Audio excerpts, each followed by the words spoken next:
Good day everyone. I am Mr. Marvin Dominic B. Buena from the University of the East Caloocan campus, and I will be discussing with you my study entitled The Kit Foregrounding the Spoof Verse based on PRRD's COVID-19 Ramble. In 2020, coronavirus disease 2019 outbreak reached the Philippines. During a press conference interview regarding the outbreak, President Rodrigo Roa Duterte was asked whether there are enough testing kits in the country should COVID-19 cases increase. He initially responded with sense, but later on rambled with a history-inspired narrative as he mentioned the bubonic plague, the Spanish flu, Middle East, the Roman Empire, and even witch hunts. His ramble did not even answer the question, making it irrelevant.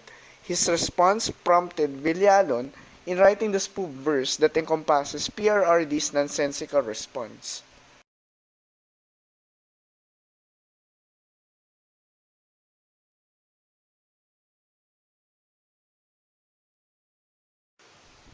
For the objectives, specifically, the study attempts to answer the following questions. First, what are the foregrounding features of the spoof verse?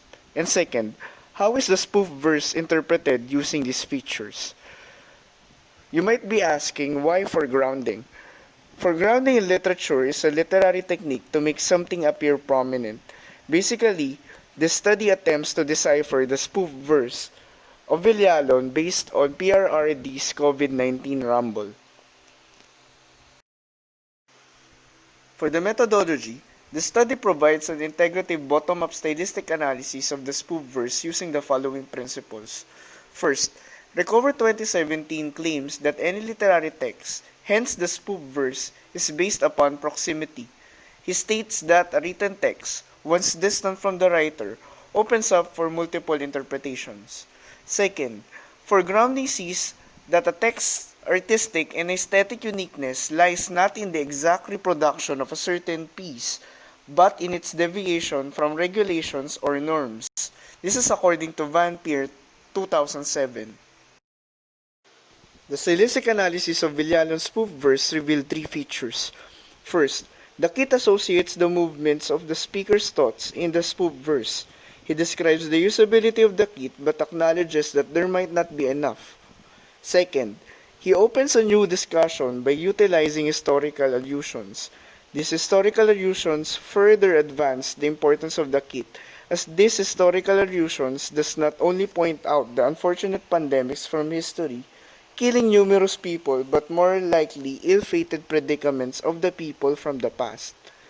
You can see there the bubonic plague, Spanish flu, wars, Middle East, Roman Empire, Inquisitions, and even witchcraft.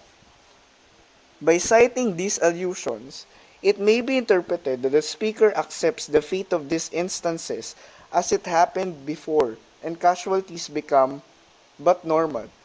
This has opened room for these statements to manifest absurdity.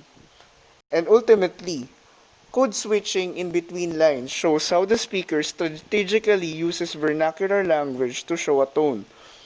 The lines where the speaker uses vernacular language shows arrogance. He cursed, asserted his ideas, and stressed dreadful points in his lines. For the conclusions, results showed that the foregrounded spoof verse may be nonsensical in its semantic meanings, specifically because it was featured with historical allusions. But when the reader moves to its lexicon, these allusions manifest an excellent metaphorical sense, which is the main feature of the spoof verse. The apparent lack of kits is ordinary yet unfortunate, as the speaker mentions that being plagued is just part of human history. Apparently, this spoof verse exhibited absurdity in which there is no eventual way of fighting off this pandemic, since history has shown us that this is inevitable.